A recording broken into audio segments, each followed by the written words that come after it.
Opinion: who really gains from the big beautiful bill? The burden of government is not measured by how much it taxes, but by how much it spends. As Milton Friedman wrote in Free to Choose 1980, this principle illustrates the foundational economic concept that public expenditure, whether financed by taxes or debt, diverts scarce resources from the private sector. 4 decades later, President Donald Trump's newly enacted One Big Beautiful Bill stands as a direct challenge to that maxim. The legislation is expansive in rhetoric and even more so in fiscal consequence. It combines permanent tax cuts with historic spending increases and deep cuts to welfare, all at an estimated cost of $3.3 trillion over the next decade. At nearly 900 pages, the legislation is not only one of the most extensive tax and spend packages in recent American history, but it also represents a significant structural shift in federal fiscal architecture.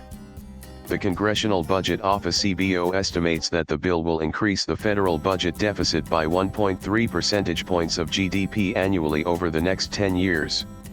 If temporary provisions are extended, as political economy suggests they often are, the Penn-Wharton budget model projects the total deficit impact could rise to $5.5 trillion by 2034, raising the debt-to-GDP ratio to 127%. This would exceed the peak debt level recorded in the aftermath of World War II. The core of the bill centers on the permanent extension of the 2017 Tax Cuts and Jobs Act. While proponents argue this will preserve current tax rates for middle-income households, the distributional benefits remain highly skewed.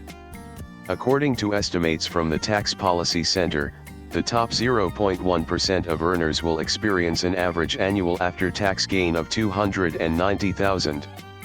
By contrast, households earning below $18,000 per annum will see their after-tax income decline by approximately $165,000, once changes to Medicaid and food assistance are included.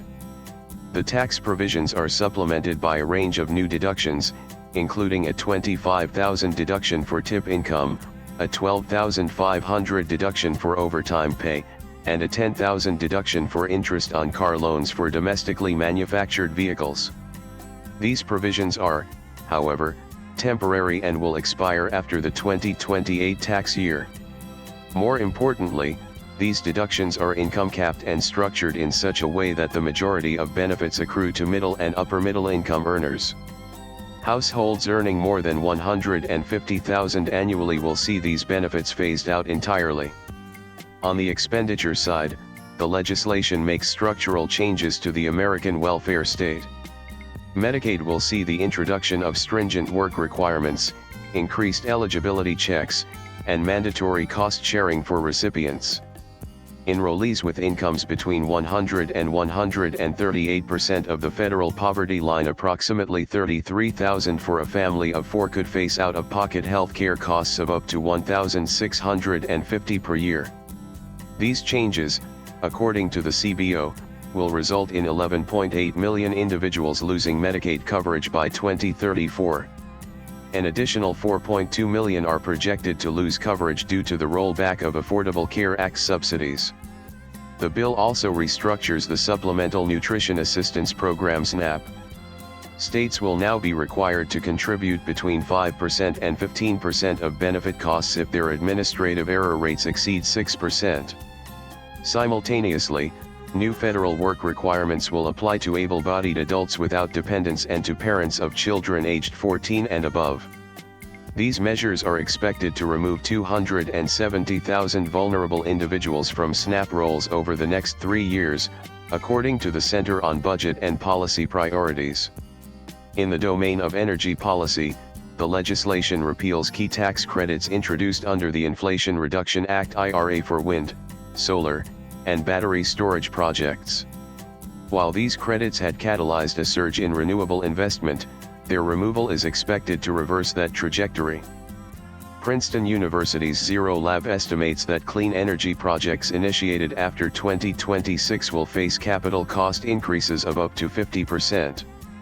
A 2024 Energy Innovation Analysis projects that the average electricity bill in Texas will rise by $777 annually by 2035, with similar increases expected in other high-demand states such as California and Michigan.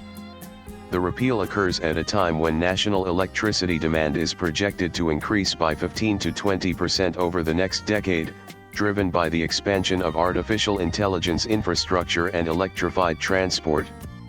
On education, the bill eliminates all existing income-driven student loan repayment plans, replacing them with a fixed repayment assistance plan RAP.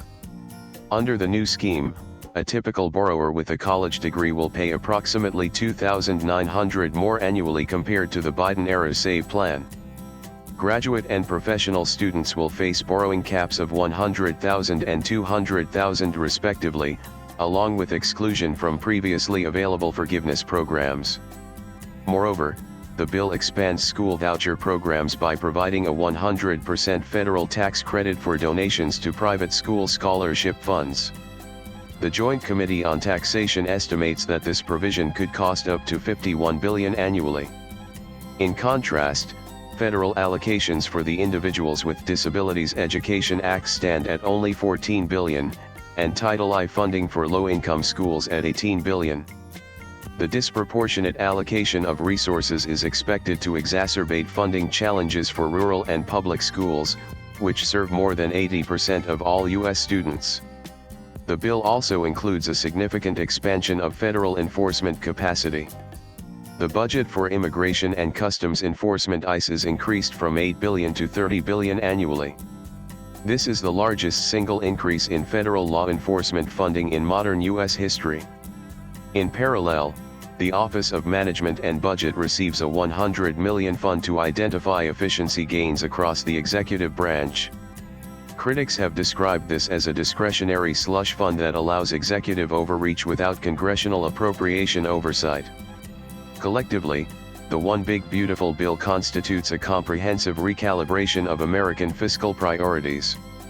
It reduces the redistributive role of the state while increasing the fiscal burden on future generations. It amplifies tax expenditures for the wealthy while shrinking welfare entitlements for the poor. And it does so at a moment of already elevated debt levels, persistently high interest rates, and increased macroeconomic uncertainty. President Trump has claimed that this bill will launch the American economy like a rocket ship. Yet historical experience and mainstream macroeconomic modeling suggest otherwise. According to Goldman Sachs, continued fiscal expansion at this scale may require an eventual fiscal adjustment equivalent to 5.5% of GDP, exceeding the austerity levels implemented in the Eurozone post-2010. If such an adjustment proves politically infeasible, the U.S. may resort to financial repression, inflationary finance, or other distortions to stabilize its debt trajectory. Swipe left for next video. Milton Friedman warned that fiscal illusions have a way of catching up with economic reality. The Big Beautiful Bill may well be remembered not for its symbolism, but for the long-term structural imbalances it entrenched, in debt, in distribution, and in institutional accountability. The burden of government, as Friedman cautioned, lies not in what it collects, but in what it commits. By that measure, the burden just got heavier. Aditya Sinha x Aditya Sinha 004 writes on macroeconomic and geopolitical issues. Views expressed in the above piece are personal and solely those of the author. They do not necessarily reflect News 18's views. Latest blogs.